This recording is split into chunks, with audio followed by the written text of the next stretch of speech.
Wadichi, Moranana, Splitfire, Same Chris, Dr. Bondi, Efrema Moni.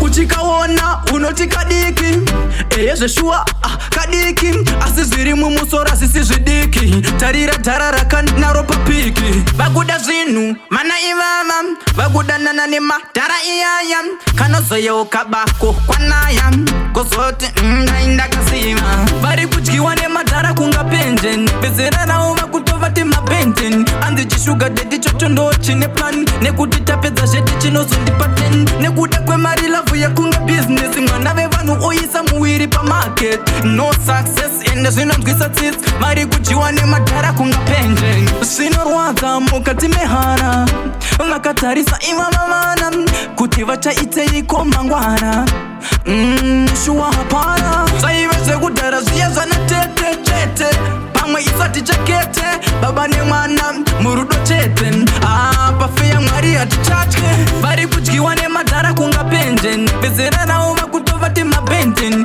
andi chishuga dedi chochondo chine plan, nekudita peza jeti chino zondi paten, nekuda kwe mari lavu ya kunga business, ngana vevanu oisa muwiri pa market, no success ende zina mgisa tits, mari kujiwane madara kunga Penjeni. Uchikaona, unotika diki, Eze shua, kadiki, asiziri mumusora sisi jidiki, tarira tarara kan naropa piki. Baguda zinu, mana imama, baguda nananima, tara iyayam, kanozo yo kabako kwa nayam, kozote inda kasima.